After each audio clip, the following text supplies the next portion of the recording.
자, 안녕하세요. 오늘은 고등부 과정입니다. 고등부 과정인데, 미국 학생하고 수업을 해보도록 하겠습니다. 안녕하세요. 네, 지금 미국에서 오셨죠, 그죠? 이름은 밝히지 않겠습니다. 네. 그래서 오늘은 소화, 순환, 호흡, 배설, 그리고 에너지에 대해서 자세히 하도록 하겠습니다. 항상 늘 얘기하는 건데, 소화순환, 호흡, 배설은 중등부에도 나오고 고등부에도 나오는데요. 물론 고등부 과정이 조금 더 깊게 나옵니다. 항상 이 네 단계는 순서대로 나오니까 외우셔야 됩니다. 소화가 나오면 항상 혈액순환, 그리고 호흡, 그리고 배설 이렇게 순서대로 나오거든요. 이 네 가지는 무엇과 관계가 되느냐 하면 핫도그랑 관계됩니다. 핫도그 이름 뭔지 아시죠? 요거 이름이 혹시 기억나나요? 그렇죠. 미토콘드리아입니다. 미토콘드리아 같은 경우는 세포 속에 들어가 있죠. 세포 속에 식물이든 동물이든 모든 세포 속에 이 미토콘드리아가 들어가 있습니다. 그래서 이 미토콘드리아에서는 호흡 작용을 통해서 에너지를 만드는 것이 가장 중요한 작용이다라고 말할 수 있습니다. 그러면 이 미토콘드리아에서 호흡작용을 통해서 에너지를 생성하기 위해서는 두 가지를 공급해야 됩니다. 뭐냐면 영양소와 산소 분자를 공급하면 되겠습니다. 그래서 영양소와 산소가 결합이 되어서 이산화탄소, 물, 그리고 에너지가 발생하게 되는 것입니다. 그러면 영양소를 여기에 공급하기 위해서는 밥알 덩어리채로 집어넣을 수는 없잖아요. 그죠? 세포 속에 들어가고 또 세포 속에서 또 미토콘드리아 속으로 흡수되기 위해서는 세포막을 통과해야 되기 때문에 굉장히 작은 알갱이로 분해가 되어야 가능하거든요. 그 작은 알갱이 이름은 주로 포도당입니다. 그러면 포도당을 만들기 위해서는 소화 과정을 통해서 녹말이 분해되어서 다당류에서 이당류 그리고 단당류인 포도당까지 분해가 되어야 되겠죠. 그러면 분해가 다 된 거는 또 호흡을 통해서 폐호흡을 통해서 흡수한 산소하고 함께 혈액순환을 통해서 우리 몸에 있는 60조에서 100조 가까운 개수의 세포들에게 하나하나 공급하게 됩니다. 그죠? 그러면 세포들마다 이 미토콘드리아들이 존재하겠죠. 그럼 거기서 에너지를 만들어서 우리가 사용을 하게 됩니다. 물론 이 에너지 중에서 상당 부분은 우리 몸의 체온을 따뜻하게 유지하는 데 사용을 하게 됩니다. 그 외에도 뭐 공부를 할 때라든가 여러 가지 일에 많이 사용됩니다. 아침에 우리가 꼭 탄수화물을 섭취하고 학교에 등교해서 공부를 하는 이유가 바로 여기에 있습니다. 왜냐하면 이 포도당이 공급되기 위해서는 포도당으로 바로 바뀔 수 있는 것은 당연히 탄수화물이겠죠. 그래서 아침에는 탄수화물을 섭취해서 탄수화물이 포도당으로 바뀌고 그 포도당이 미토콘드리아에 바로 공급이 되어서 공부를 할 때 에너지를 바로바로 사용할 수 있도록 해주는 겁니다. 아침부터 뭐 삼겹살 꺼내가지고 구워 먹고 학교 등교할 필요는 없는 것 같아요. 왜냐하면 탄수화물의 특징은 바로바로 에너지로 쓸 수 있다는 특징을 갖고 있거든요. 그래서 아침에는 주로 탄수화물, 고기는 저녁에 구워 드시는 것이 좋을 것 같습니다. 그죠? 설마 미국 있을 때 아침부터 스테이크 썰고 그러진 않았죠. 그죠? 아침에는 간단하게 탄수화물 위주로 섭취하는 것이 좋습니다. 자, 그러면 자세히 들어가도록 하겠습니다. 그러면 우리 사람이 살아가는데 에너지가 많이 필요합니다. 에너지 중에는 기초대사량이라는 에너지도 있고 활동대사량이라는 것도 있습니다. 기초대사량이라는 것은 우리가 살아가는데 기본적으로 필요한 에너지를 갖다가 기초대사량이라 그럽니다. 왜냐하면 우리 몸의 체온인 36.5도를 일정하게 유지해야 되겠죠. 근데 여름에는 사실 덥기 때문에 체온이 잘 빠져나가지 않습니다. 그래서 여름에는 사실 입맛이 없죠. 왜냐하면 우리 몸도 잘 알거든요. 여름에는 입맛이 없는 이유가 여름에는 그렇게 많은 에너지가 필요하지 않기 때문에 입맛이 없어서 적게 섭취하거든요. 너무 억지로 꾸역꾸역 먹다 보면 다 살되겠죠. 그죠? 그래서 여름에는 적절하게 먹어주면 됩니다. 알겠죠? 그렇다고 너무 안 먹으면 더운 날씨에 그죠? 입맛이 없어서 안 먹었는데 갑자기 너무 더워서 막 이렇게 그렇죠. 에너지 공급이 원활하지 못하면 현기증이 나거나 더운 여름을 견디기가 또 힘들 수 있으니까 한국에서는 복날이라 그래서 복날에 한 번씩 정도 이렇게 몸보신을 해서 여름을 견딘다고 합니다. 자, 그러면 기초대사량과 활동대사량이 있는데 기초대사량과 활동대사량 중에서 기초대사량을 조금 전에 얘기했죠. 이거는 생명활동의 생명 유지를 위해서 필요한 에너지다. 이렇게 얘기했습니다. 그죠? 남자와 여자를 비교한다 그러면 이 기초대사량은 남자가 조금 더 많이 필요합니다. 그리고 아기와 어른을 비교하면 오히려 아기가 기초대사량은 더 많이, 물론 활동대사량은 어른이 많이 필요하겠지만 기초대사량은 생명 유지를 위해서 하는 거기 때문에 오히려 어린아이가 더 많이 필요할 수도 있습니다. 그죠? 그 다음에 체중이 무거울수록 에너지 많이 필요하겠죠. 그죠? 또 키가 크고 체포 면적이 넓을수록 기초대사량이 굉장히 많이 필요합니다. 그렇죠? 그러니까 덩치가 큰 사람들이 많이 먹을 수밖에 없는 거는 그만큼 기초대사량이 많이 필요하기 때문에 그렇다는 것입니다. 그리고 활동대사량은 그 외에 활동에 쓰이는 거. 활동을 많이 하는 사람들은 당연히 많이 먹어야 되겠죠. 근데 이제 책상에 앉아서 가만히 일을 하는 경우는 생각보다 활동량이 많지 않기 때문에 활동 에너지 뭐 그렇게 많이 섭취 안 하셔도 돼요. 그죠? 그래서 이 모든 거 두 개를 합해서 일일 대사량이라고 얘기합니다. 그러니까 일일 대사량 속에는 기초 대사량과 활동 대사량 두 가지를 합한 값입니다. 그죠? 그래서 보통 우리가 일일 대사량을 적절하게 잘 먹어야 되겠죠. 너무 에너지가 남게 되면 몸에다가 살을 비축하게 되고 너무 모자라도 조금 그렇겠죠.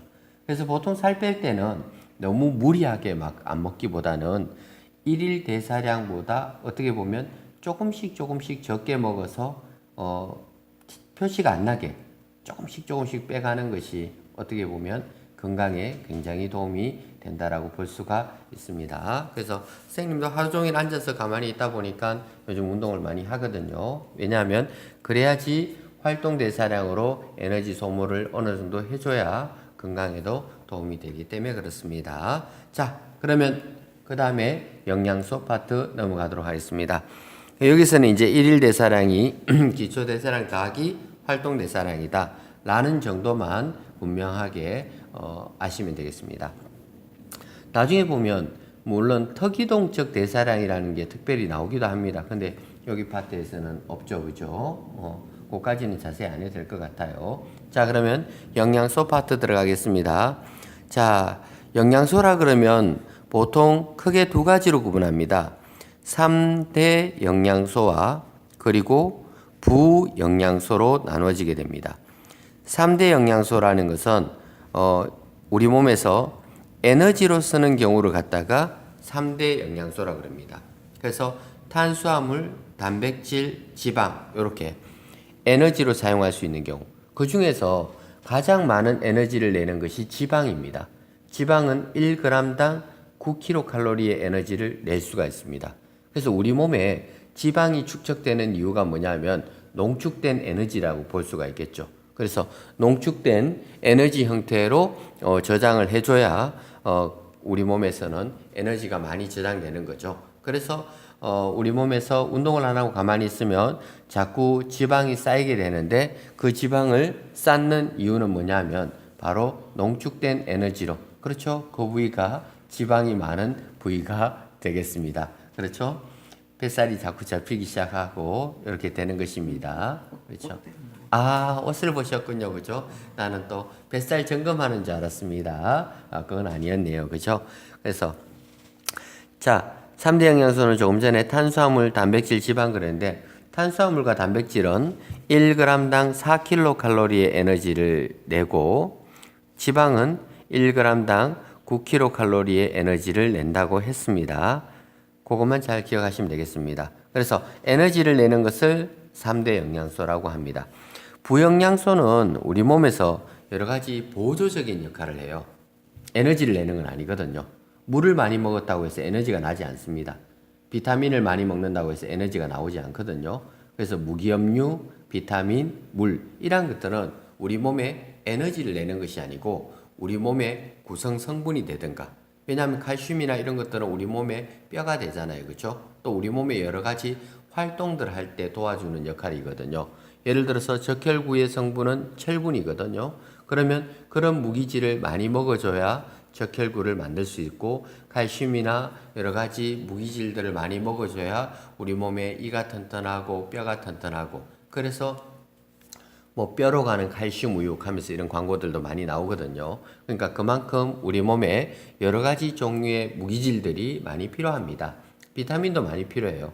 비타민도 적어지면 결핍증이 나타나거든요. 자세한 거는 조금씩 하도록 하겠습니다. 그래서 부영양소에는 물, 무기염류라고도 하고 무기질이라고도 얘기합니다. 물, 무기질, 그리고 비타민이라고 옛날에는 많이 얘기했는데 요즘 또 한국 교과서는 바뀌어서 바이타민 이렇게 얘기를 합니다. 알겠죠?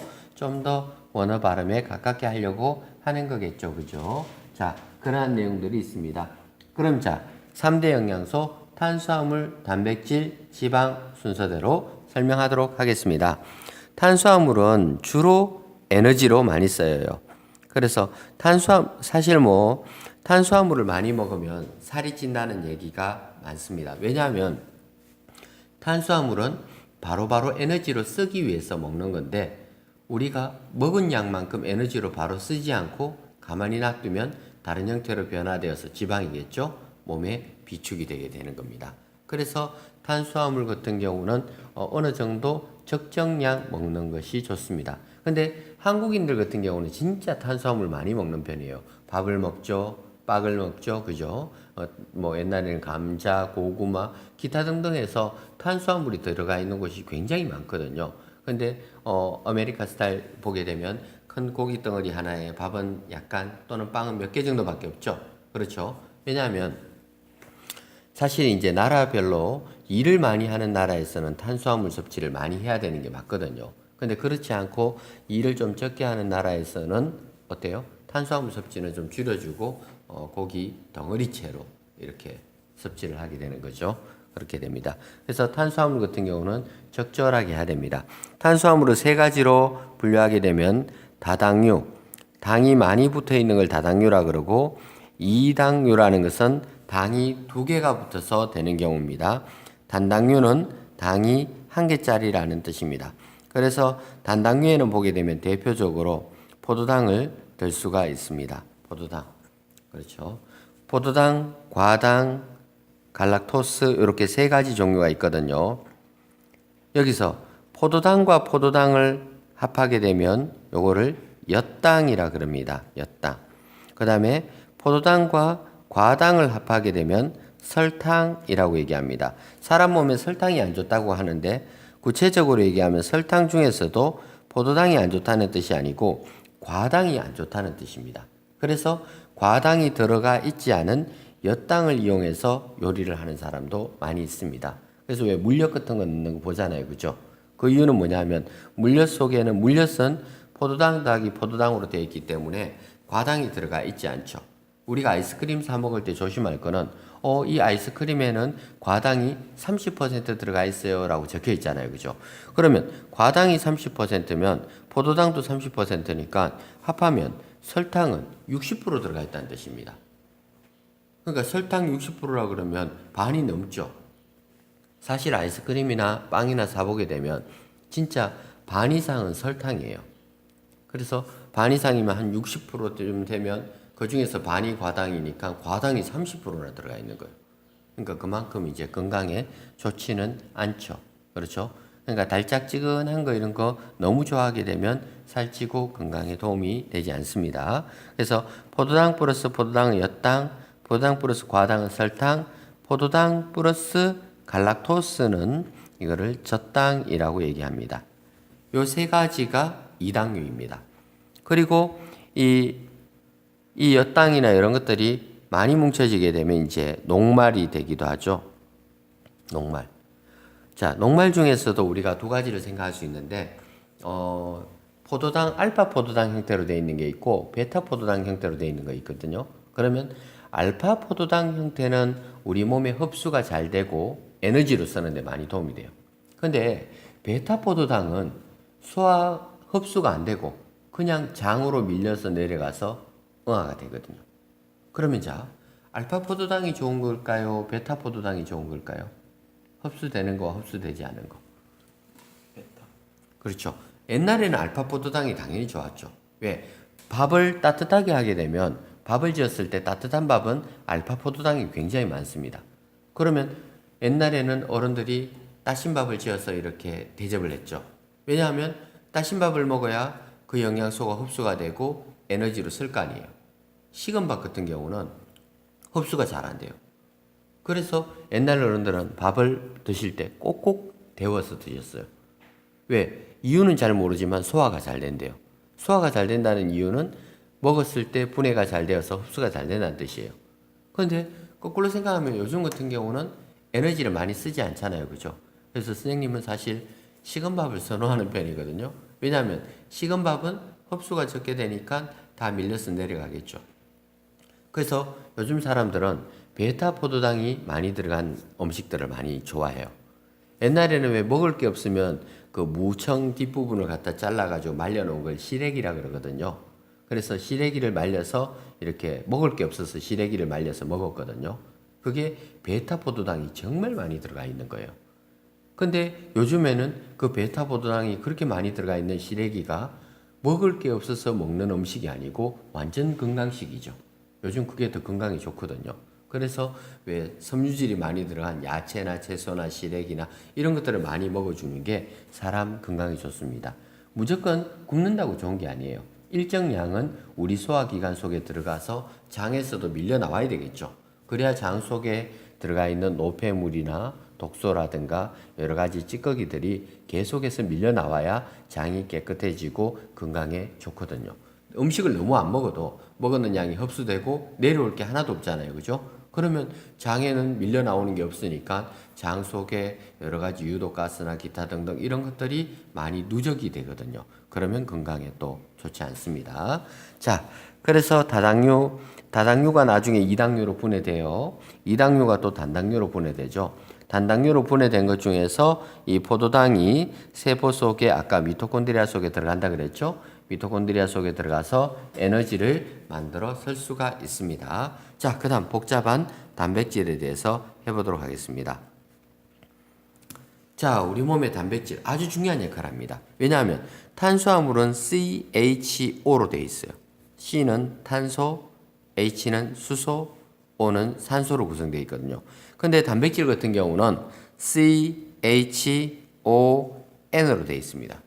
그러니까 탄수화물과 지방은 CHO밖에 없는데 단백질은 CHO 말고도 특별히 질소라는 성분이 더 들어가 있어요. 그러면 이 질소라는 성분이 들어가서 아미노산 형태를 만들게 되거든요. 그래서 단백질의 가장 기본 단위인 아미노산을 그려보면 네 방향으로 어떤 물질이 되어 있어요. 한쪽에는 수소가 있고 한쪽에는 알킬기라 그래서 여러 가지 복잡한 구조가 있습니다. 그리고 한쪽에는 NH2 아미노기가 있고 한쪽에는 COH가 있거든요. 가로복식이. 그러면 이 COH 부분과 NH2 부분이 참 중요한 역할을 합니다. 이 두 가지가 다른 옆에 있는 아미노산과 또 결합하고 하다 보면 이게 단백질 덩어리가 되는 거거든요. 그러면 이 두 부분이 어떻게 결합되느냐에 따라서 결합하는 형태에 따라서 야가 나름대로의 기능을 하게 됩니다. 기능을 하게 되면 우리 몸에는 여러 가지 기능들이 많이 필요하죠. 이런 복잡한 기능들을 하는 곳에는 전부 누가 있느냐 하면 바로 이 아미노산이 존재합니다. 그럼 단백질이 꼭 필요한 거죠. 식물이든 동물이든 이 자기 몸에 여러 가지 기능 조절을 할 수 있는 단백질을 꼭 섭취를 해야 되는 거예요. 그렇죠? 아무리 그 고기를 먹지 않는 채식주의자라도 콩은 먹어야 되겠죠. 왜냐하면 콩을 통해서 단백질을 섭취해야 됩니다. 우리 한국은 된장, 간장 이런 걸 통해 가지고 옛날부터 많은 단백질 계통을 섭취해왔죠. 두부 이런 거 전부 다 콩이잖아요. 그죠? 왜냐하면 요즘이야 뭐 전화만 하면 통닭 시켜 먹을 수 있지만 옛날에 우리 때는 통닭이나 이런 걸 마음대로 먹을 수 있는 게 아니거든요. 집에 닭이 10마리 크고 있는데, 그죠? 일주일에 한 마리씩 잡아먹으면 또 언제 키워가지고, 그죠? 닭 농장도 아니고, 그죠? 그러니까 그만큼 고기를 먹기가 힘들었어요. 그래서 엄마 세대는 아니면 아빠 같은 경우는 어떤 걸 통해서 단백질을 섭취했을까요? 아빠는 안 봐도 알 수 있어요. 논에나 이런 데 가서, 그죠? 개구리도 잡아먹고 메뚜기도 잡아먹고 그런 걸 먹을 수밖에 없는 거예요. 왜? 단백질을 섭취할 수 있는 방법이 집에 있는 씨암탉 잡아먹으면 난리 나겠죠, 그죠? 그렇다고 오늘은 소 잡는 날 해가지고 집에 있는 소를 잡을 수도 없었잖아요, 그죠? 그렇게 되는 거예요. 그러면 도시에 살았던 생님 같은 경우는 뭐를 사 먹었겠어요? 그때 당시에는 초등학교 끝나고 나오면 병아리도 팔고, 그렇다고 병아리 잡아먹은 건 아니에요, 알겠죠? 병아리 500원, 100원 주고 사가 그거 잡아먹은 거 아니에요, 그죠? 너무 잔인해요. 병아리 아니고, 병아리 파는 옆에 보게 되면 번데기 팔았어요, 옛날에. 그러면 번데기를 폭 삶아가지고 애들한테 팔은 이유가 뭐냐면 애들이 단백질이 너무 고픈 거예요. 요즘처럼 뭐 햄버거 집에 가서, 그죠? 닭고기 이런 거 시켜서 먹고 이럴 형편이 안 되니까 다들 리어커에서 번데기를 사서 섭취를 했어요. 그렇다고 뭐 시골처럼 메뚜기를 쉽게 잡을 수 있는 것도 아니었거든요. 그죠? 그래서 어쨌든 단백질은 꼭 섭취를 해야 돼요. 식물도 마찬가지입니다. 식물들이 언제 단백질을 섭취할 수 있냐면요, 번개 치는 날. 식물들은 비가 내리고 번개 치는 날, 그날은 파티예요. 단백질 파티. 왜냐하면 공기 중에 N2라고 질소 분자가 많이 들어가 있죠. 그러면 번개가 치면 이 질소 분자가 이온화됩니다. 그럼 이온화되면 NO3-나 NH4 플러스 이온 형태로 바뀌어요. 그럼 이렇게 바뀐 이온들이 빗물에 의해서 씻겨서 땅으로 내려옵니다. 그러면 땅으로 내려온 이 성분들이 식물들 뿌리를 통해서 흡수가 되겠죠. 그런 과정을 통해서 식물들은 오랜만에 질소 성분 흡수합니다. 이걸 흡수해야지 뭐를 만들 수 있어요? 아미노산을 만들고 몸의 여러 가지 기능을 할 수가 있습니다. 그런데 어떤 식물들은 땅에서 이런 걸 흡수할 수 없는 곳에 사는 식물들이 있어요. 늪지대나 이런 데 살다 보니까 땅에서 이런 성분들을 흡수를 못해요. 그래서 그런 늪지대에 사는 식물 중에서 왜 파리, 지옥 같은 거 있죠, 그죠? 날아가는 파리를 잡아먹죠. 왜냐하면 파리의 몸에 있는 뭐를 성분, 아미노산, 고기 성분을 흡수하기 위해서 그렇게 하는 거예요. 그죠? 그리고 왜 죄를 지어서 감옥에 가는 사람에게도 그거 주죠. 왜 항상 보게 되면 그릇 2개 뭐 이렇게 퍼가지고 주는 거 많이 본 적 있죠. 한쪽에는 왜 보게 되면 누런 그죠 국물, 설사 국물 같은 느낌 드는 거 있죠. 그게 사실은 된장을 풀었는 물이에요. 된장이 콩이잖아요. 콩이 아미노산이잖아요. 그러니까 아무리 죄를 지은 죄수라도 기본적으로 일정 양의 아미노산은 섭취할 수는 있어야 되죠. 그래서 그 국물을 갖다가 주는 거예요. 그렇다고 죄수들한테 뭐 날마다, 그죠? 오늘은 삼겹살 파티입니다. 구워줄 수는 없는 거 아니에요, 그죠? 죄지고 들어온 사람한테. 그래서 그 사람들에게 그거 주는 거예요. 옛날에는 왜 감옥 가면 콩밥 먹는다 그랬잖아요. 그 콩이 바로 뭐냐 하면 단백질인 거예요. 밥은 탄수화물이고. 그러니까 기본적으로 단백질과 탄수화물 형태는 지방은 섭취 안 해도 돼요. 왜? 탄수화물이 남으면 지방으로 바뀌어서 비축이 될 수 있다 그랬잖아요, 그죠? 그래서 탄수화물, 단백질, 지방 중에서 우리가 꼭 영양소를 섭취해야 되는 것이 단백질과 탄수화물 계통일 거예요. 그죠? 질소를 꼭 먹어주는 게 중요해요. 근데 이 성분이 우리 몸에서 이제 분해되고 나면 질소성 노폐물이 만들어지고 나중에 배설파트 가서 배우도록 하겠습니다. 알겠죠? 자, 그러면 이 단백질은 결합할 때, 자, 조금 전에 선생님이 단백질 구조를 잠깐 설명을 했는데, 단백질 구조를 보게 되면요, C를 중심으로 한쪽에는 NH2가 있고 한쪽에는 COOH가 있다 그랬죠. 그러면 옆집에 있는 아미노산도 마찬가지 NH2가 이렇게 있습니다. COOH가 있고 이쪽에. 그러면 COOH에서 OH와 NH2에서 H 한 개를 결합하게 되면 물이 되죠. H2O. 물이 되고 나면 이쪽에는 CO가 남습니다. CO가 남고 이쪽에는 NH가 남습니다. 그렇게 해서 이렇게 결합이 돼요. 그러니까 물이 빠져나가고 이렇게 결합되는 모습을 요거를 펩타이드 결합이라고 해요. 펩타이드 결합. 자, 그래서 아까 아미노산에는 뭔가 결합하면서 기능을 하는 부분이 있다라고 얘기했죠. 그죠? 그 결합하는 장소가 바로 이 카르복시기와 아미노기에서 물 분자가 빠져나가고 이렇게 결합되는 경우를 펩타이드 결합이라고 하고, 이걸 통해서 단백질이 복잡하게 결합이 되어 있고, 또 이 결합 원리를 통해서 우리 몸의 여러 가지 기능 조절이나 그런 것들을 하게 됩니다. 지방까지 설명하고 잠시 쉬도록 할게요. 자, 그 다음에 이제 지방입니다. 지방은 덩어리죠. 그죠? 지방에도 여러 가지 지방들이 있어요. 중성지방, 인지질, 뭐 이런 것들이 여러 가지 있는 스테로이드 이런 것들이 있는데, 우리 몸에 필요한 지방들은 또 필요해요. 무조건 지방이 없어서 되는 건 아니에요. 자, 하나님께서 우리 몸을 지으셨을 때 기름기 필요하죠. 그리고 항상 왜 할 때 머리에 기름 바르고 하는 대목들이 많이 나오죠. 상처에도 기름을 바르고 하잖아요. 그죠? 왜냐하면 기름막이라는 것은 외부의 여러 가지로부터 보호해주는 역할을 하거든요. 그러면 우리 몸에서 스스로 기름이 만들어지지 않는 곳이 딱 세 군데가 있다 그랬어요. 입술하고 손바닥, 발바닥. 이 세 군데가 기름기가 안 나오죠. 물론 왜 그분께서 입술에는 기름기를 안 나오도록 만드셨냐 하면 음식을 먹어야 되니까. 여기에 기름이 직직 발리면, 그죠? 음식 먹을 때 쭉부뚝쭉부뚝 미끄러질 거 아니에요. 그죠? 그래서 이 부분은 기름기가 없어요. 손바닥도 여러 가지 일을 하거나 활동을 할 때 기름기가 계속 나오면 곤란하겠죠. 그렇지만 우리가 일을 하고 나서 손바닥이 쉴 때는 한 번씩 왜 기름을 발라주는 거 알고 있죠. 그죠? 핸드크림 발라주잖아요. 왜냐하면 아니면 여기 습진이나 여러 병균들이 올 수 있죠. 손등에 습진 걸렸다는 얘기는 들어본 적이 없어요. 왜냐하면 손등에는 기름이 나오기 때문에 그 기름기로 인해서 보호를 받을 수 있죠. 기름을 금방 구할 수 없을 때는 코끝을 만지면 코끝에서 콧기름이 많이 나와요. 그러면 다른 부위보다 코에는 왜 기름기가 많이 나오도록 만드셨냐 하면, 당연하죠. 외부 환경으로부터 코가 제일 먼저 접촉되는 거 맞죠? 얼굴에서는. 공기가 코를 중심으로 이렇게 갈라지잖아요. 그죠? 그러다 보니까 그 부위에 기름기가 많이 나와야 외부 환경으로부터 보호를 받을 수가 있는 거예요. 발바닥도 마찬가지로, 그죠?